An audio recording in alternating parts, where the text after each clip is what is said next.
Welcome back to the Seraphine podcast on my YouTube channel. I am Seraphine Arocha, and I have Tom Beaver back in the hot seat with me. Hello, my friend. Hello, how are we doing? We're doing great. You came out with me to go see House of Gucci. Yeah, you braved it a second time. I did. And you guys are going to be surprised about what I thought about it. But first and foremost, we're going to do a little bit of a tie-in with the book. I was so excited for this movie that I read The House of Gucci, a sensational story of murder, madness, glamour, and greed. This is by Sara Gay Forden, who apparently was an author that covered a lot of the Italian designers back when all of the rage of Versace and Fendi and obviously Gucci were all out in the 70s and 80s. This book is so researched, it's ridiculous. I'll be honest with you.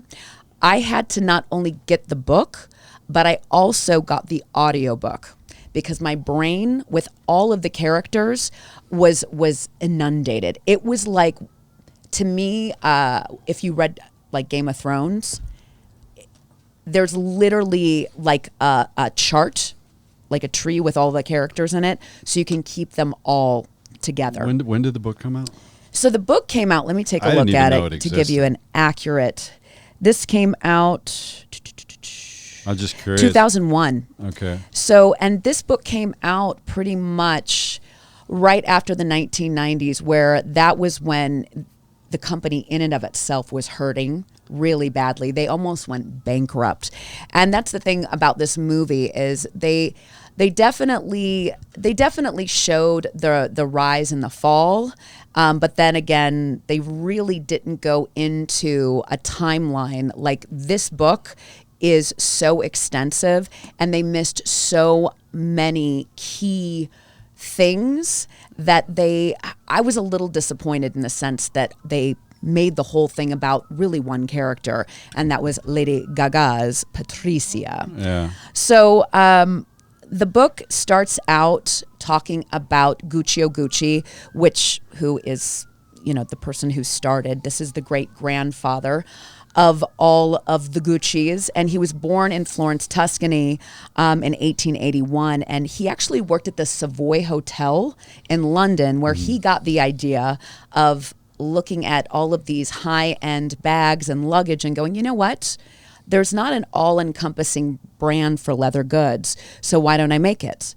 So, they had in their family, we saw it in the movie a little bit with the cows when Aldo Gucci shows, all of the I don't know, what do you want to call it? The wholesome goodness of the Italian family, of where the leather goods come from. But it was missing. I mean, like just having a little bit of who started it. I'd even love to see just like, a black and white intro to the movie with, Guccio Gucci, but they didn't even really touch on it. They gave a few sentences about it. And the book literally covers, I think, maybe 4 chapters that are really extensive about Guccio Gucci. Yeah, they could have even had some, now that you mention that, they could have had something over the credits where you saw, they do that with biopics sometimes, like black and white photos of the actual people.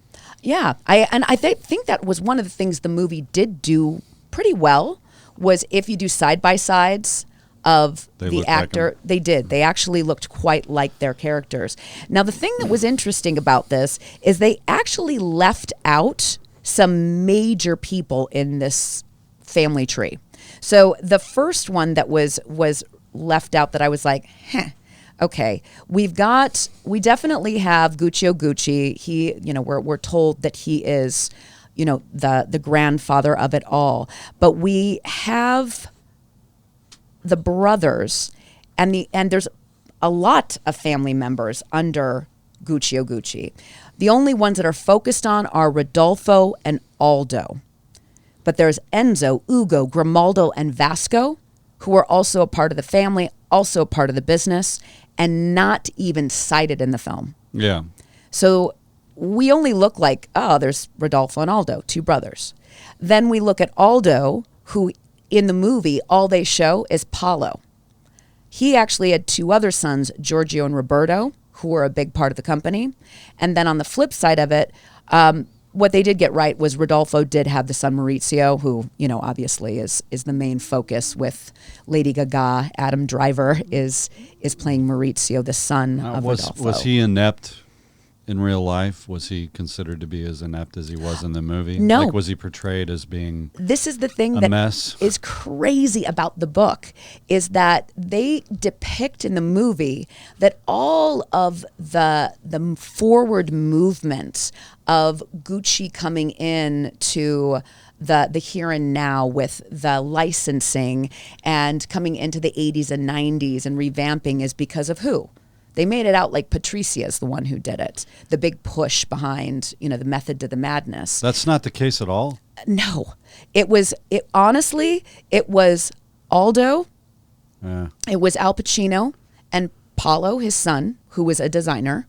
Those were the two who were really getting into the licensing part. Rodolfo did really want to keep it more classic. But Patricia, she was involved. But Maurizio was actually really involved. He was more of a lawyer. He was a little bit of a shy type. He wasn't as big and bold as Paolo, but in the end, he became crazy big. If you see some of the magazine articles that came out in the 80s and 90s, he was a showman. He seemed subdued, but when you read the articles with him, he is all over the place. You don't end up with a woman like Patricia Reggiani, who, she was literally referred to as like Mrs. Gucci, like the queen of Gucci. Yeah. So I want to know, when you came into this movie, I know that you were looking at it from a Ridley Scott kind of fandom, right? Ridley Scott was... Not really. No? No. I like some of Ridley Scott's movies, but I was going to see it because I thought it was going to be an interesting story, and there's a lot of people. Before I start saying terrible things about it, because it was really a bad movie, it's like you would think, in theory, it had the ingredients of, you got Al Pacino, you got all these wonderful actors, Jeremy Irons, Adam Driver. I thought Lady Gaga or Lady Gaga. Gaga. I like to call her Gaga.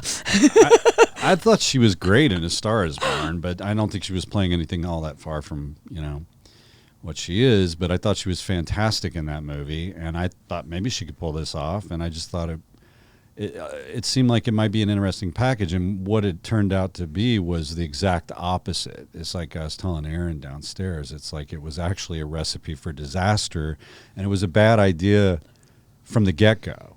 Like, I don't know what happened. Somebody, I guess there was a script. Maybe they had been wanting to adapt the book for years, and I think Ridley Scott was the wrong director for it. And I'm sure Ridley Scott could give a shit that I think that, as well he should. But I think they could have got somebody better to direct it. Maybe it almost needed maybe a female director. That would have been interesting. Like if somebody like Jane Campion or I don't know, maybe Catherine Breillat or like... Well, and I wish they would have read the book, whoever made the script, because they left out... at the end of the day, I'm like, wait a second, there are some key things that are just missing, and the timelines are so... And again, I get it. In movies, you have to fast forward. You might have to edit out some things, but there were some key things missing that, frankly, at the end of the day, I was dumbfounded. Not only are we missing key family members, we're also missing a daughter of Maurizio. Yeah. And then we're also going into this very campy version of a marriage that, frankly, at the end of the day, they made Maurizio kind of this emasculated nerd, and then the Aldo was like a boof. Literally a boof, and Paolo, his son, was. They were like cartoon characters, and I have to read a quote from the family. This was something I. Did they hate it? Oh my God! This is the heirs. This is the heirs of Aldo Gucci's family. Direct quote. This is extremely painful from a human point of view and an insult to the legacy of which the brand is built today. They go on further. The production of the film did not did not bother to even consult the heirs before describing Aldo Gucci, president of the company for 30 years, played by Al Pacino. And the members of the Gucci family basically are portrayed as thugs, ignorant, and insensitive to the world around them. This is from November 9th, the statement that I'm reading from. They said the tone and an attitude to the protagonists of the well-known events that never belonged to them, just highly insulted all the way around. Okay, well, what this sounds like to me is in the innumerable elements that inform, like when the idea starts and you get all the writers and they're going to adapt it, and they get the think tanks going about how this is going to be a successful movie.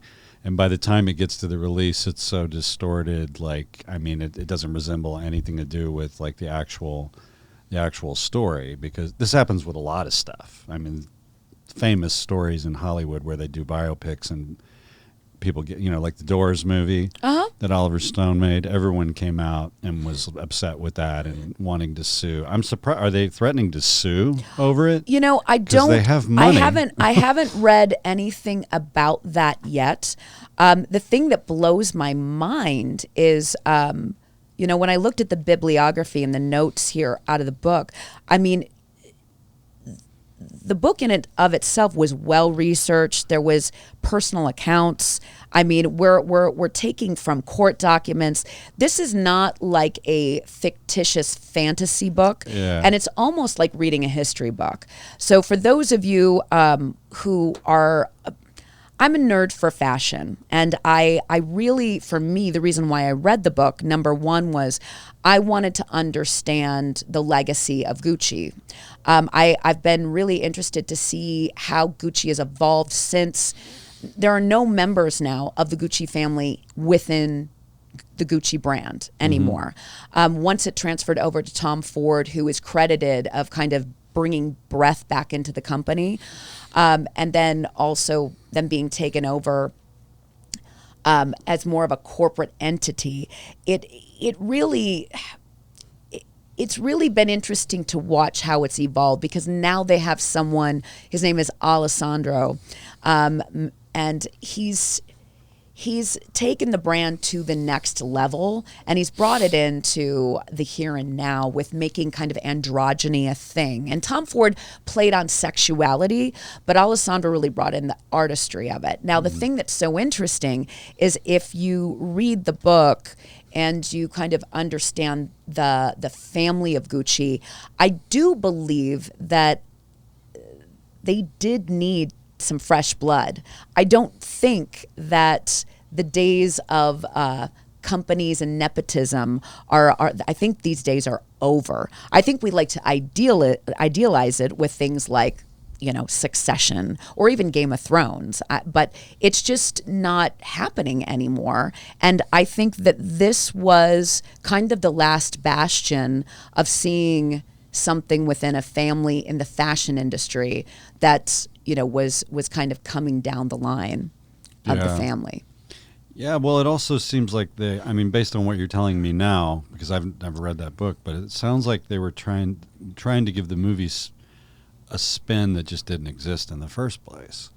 Like if you say she didn't have as much say in what was going on, they clearly did that just for Hollywood purposes, because it is fashionable right now to make a movie where the female is sort of driving everything, and that's great if that's the story. Well, the thing is the only thing she really successfully did was kill her husband. Right. I hate to say it, but through that the movie. She really wasn't. She was a part. She had some roles within the company, but she was not a pinnacle person. She was definitely, I'm sure, in her husband's ear. Sure. But this was an alpha family of males. It wasn't like Italian. Yeah. An Italian. Yeah. So let's go into the actual film. Okay. So where it began to lose me right out the bat is there is a sex scene between Adam Driver and Lady Gaga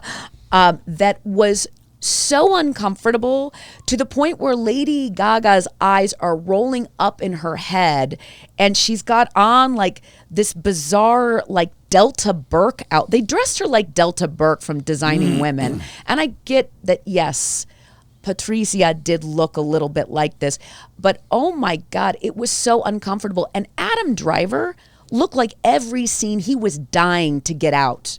I mean, did you feel the same way? Yeah, no, we talked about that. Like, he had this look on his face like, what am I doing here? And Adam Driver's really, I mean, I've heard nothing but good stories about him, and he's really professional, and he really takes things seriously. And yeah, but I don't know if he thought that, I don't think it was a character choice. I think he kind of had this look on his face like, I think I made a big mistake. Like, Zero chemistry. I don't know what I'm doing. That's zero chemistry. That's something I thought about a lot. Because it's like you're making a movie.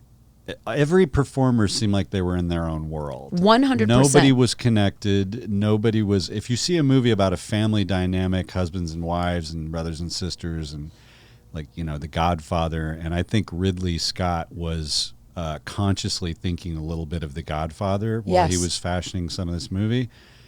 I mean, the performances are all fantastic, but they're massively connected. Like, you think those guys, you think James Caan and Robert Duvall are Marlon Brando's sons. Yes. And you feel it in the movie.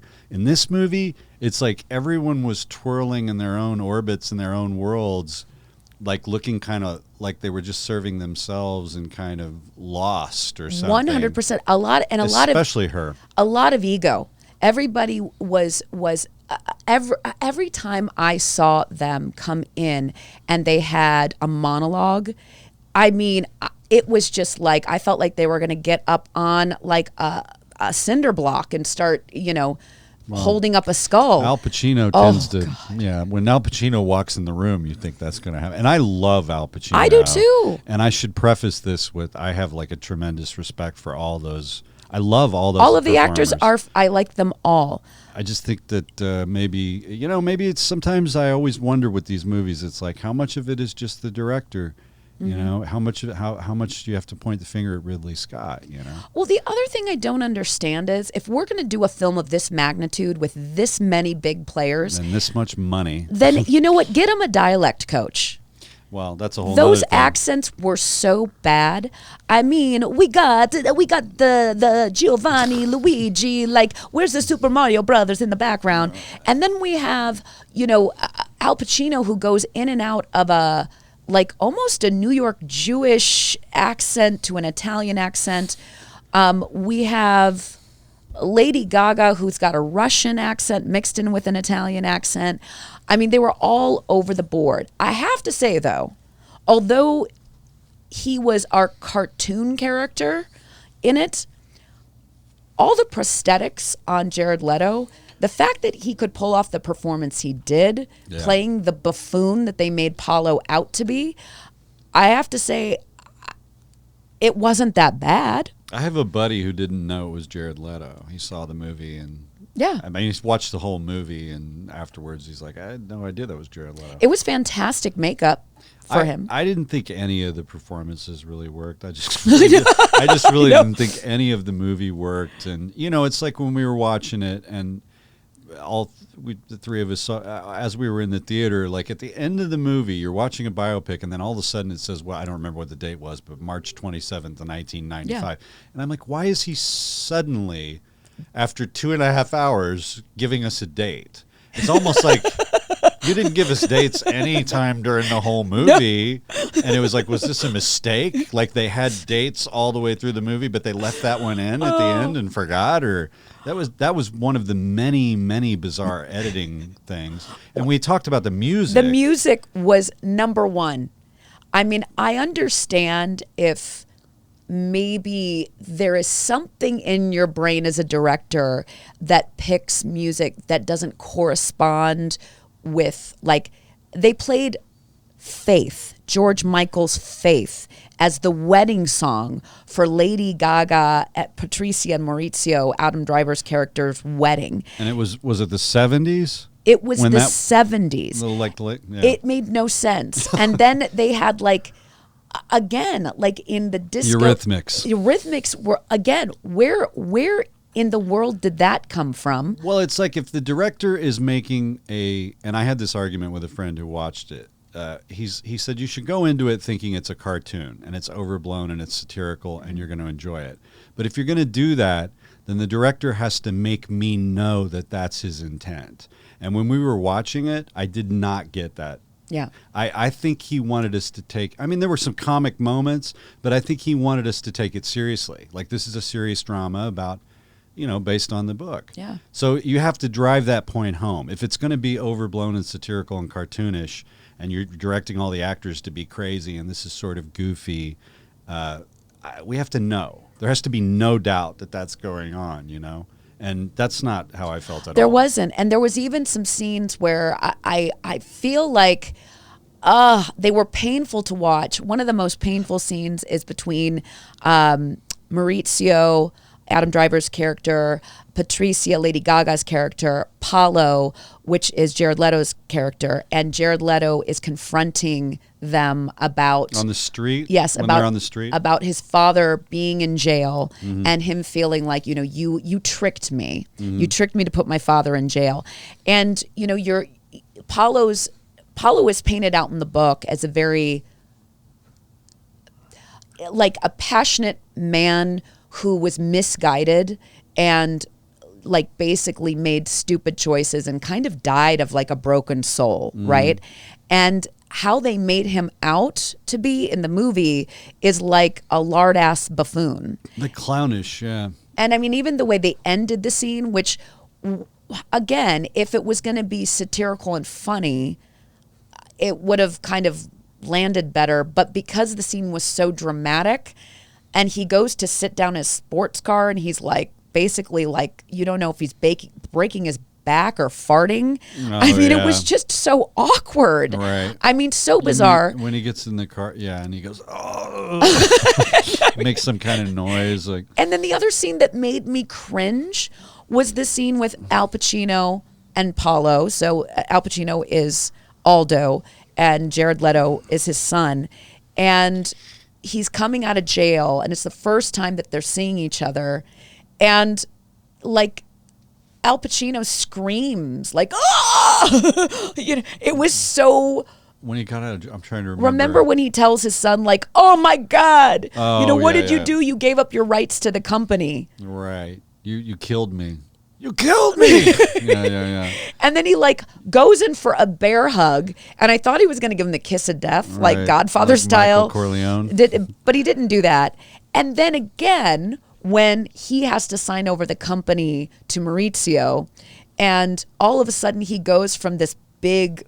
Well, man. that was my favorite part of the movie when I bought that. I did too. When Pacino was crying, I did too. and the whole movie just stopped for a minute. It did. It was, and it became what I thought it should have been. The whole it was time. a beautiful scene, but then they flipped it over to Adam Driver with his weird, like, funky smile. He had like a child molester smile through all this. Yeah. It was so weird. And then they worsen it by his son, which is played by Jared Leto, getting him out of the chair, taking him out of the room, and Jared Leto, Paulo's character, gets the last word. Mm-hmm. And he makes like basically fun of this horrible, heartbreaking scene and looks at everybody and goes, poof. Yeah. I'm like... I know. It's mind-boggling. It's mind-boggling. It was a mind-boggling movie. Like, I thought about it a lot that night, and I was just like, why there's so many weird choices. Like, if there was a reason for it, I would like to know. I would like to talk to Ridley Scott and find out what the reason was. But most of it just like flew off into so many different directions. It was like at any given time you could have been watching any like an SNL skit or any kind of movie that didn't belong, fragments of a movie that didn't belong in that movie. It's like they didn't know how to execute it. 100%. And the one person who we haven't even touched on her performance, Lady Gaga's performance. I really wanted to root for her for this because I read how much she was into it, how she spoke an Italian accent for how many months on end to try and keep the cadence and the, I guess it's her version of method acting. But anyway, it didn't really play out in the film because, oh my God, some of the scenes here, aside from the awkward sex scene at the very beginning, but some of the big scenes for me that just fell flat. We go from this like moment where you see their marriage disintegrating, right? Mm-hmm. And he like rams her up against the wall in a chokehold. Yeah. And then they're like, they're okay. That scene should have been a lot better. And then the next day they have a conversation and she's like, you're really disappointing me. I'm like, he almost choked you up against the wall and now he's just disappointing you. Well, it's the scene where he tells her to go back to Milan or something. Yeah, he's divorced. He's telling her divorcing her and getting rid of her. And she just literally like, kind of like, what was the line she said? You're really, hurting me. You're really upsetting me or something. And yeah, your friend that went with us was like, "That's it? That's how you react after all this?" And I was like, "Yeah, no, that's weird." What the director should have been like, "Wait a minute." More. I'm telling Ridley. I feel ridiculous telling Ridley. It's like Ridley Scott is an amazing director. I don't know what was going on. I really don't. It's very strange. Well, there needed to be another cut of it. There needed to be something. They needed a few more takes. Or maybe it was badly edited. Maybe there was more to that scene, and it was just badly edited. Maybe there was. But the only other scene for me that I was like, again, it was so awkward, so edited, like I don't even know what. Al Pacino having food on his mouth in every other take. That was he's horrible. At the table, he's got food on his mouth. We cut away, cut back, no food. Cut away, cut back. He's got food all over his mouth. Where's the continuity person? Or Patricia, Lady Gaga, going to Maurizio in the final plea of like, I miss you. And she's begging him. And all of a sudden, a photo album comes up in her hand. Like it just pops up. And she's like, look at our life together. And she's in the middle of the street. I'm like, did you take that out of your purse? Yeah. I mean, like, and Adam Driver's like, you're pathetic. You're embarrassing yourself. I felt like he was talking to everyone. We're all really, no. Oh, my God. This was a mistake. This is not working. It was a tough one. And especially going into it with such excitement. I mean, the fact that I got through this book, which again, for those of you who are really curious about the history, this is a fantastic book. Skip the movie, read the book. Read the book. It's a girthy read in terms of there's a lot of characters. You'll definitely need like a org chart or a tree or whatever. If you go see the movie, Father, Son, I pray for you for House of Gucci because, oh my God, it is bad and it is long. It is 2 hours and I think 47 minutes. Yeah, that don't go by quickly by any means. Yes. It felt longer, which is always that's a cardinal sin. If you're going to make a 3-hour movie, it's got to clip along. It really does. And you know what? I guess have a few drinks and bring some sense of humor, because if you don't have it, I think you'll be like Tom. I mean, we had a third friend, our friend Patrick, who came, and me and Patrick were laughing till I was peeing in my pants. No, it was a good idea for you to bring him, because if it would have been just you and me, I just would have been like... dead-faced, like eyes rolling in the back of the head. I don't understand what the hell's going on. Why are they doing, like, I couldn't, you guys were having fun, but I was like, this is shit. I can't do this. Do you have any Oscar predictions or any award predictions? Do you think anyone will get anything? I actually think Jared Leto will get nominated for that. Well, he already got nominated for the Critics' Choice Award. He for sure is going to get, I think, across the board. It's one of those performances that'll confuse people into thinking it's great. Totally. I don't think it was that good, but totally. And I actually think Lady Gaga will get nominated. I do, even though I don't think it was a good performance. I think that she is a popular choice right now. I mean, it'll probably get nominated for costumes because, you know, they it was good costumes except for the wigs. Oh, except for the wigs were terrible. I actually noticed that, and I had never noticed stuff like that. Yeah. Well, I guess that's that. I mean, all I can tell you is boof. Boof. That is my review, is boof. This is a thumbs down for me. For the movie, it is a thumbs up for the book. And Beaver, thank you as always for being my ride or die in the movie land. Thank you, Arocha. All right. I'll see you guys later. Thank you so much for joining me for the Seraphine podcast. If you liked it, or if you have any opinion about the House of Gucci, please put your comments below and click the like and subscribe button. See you later. Bye.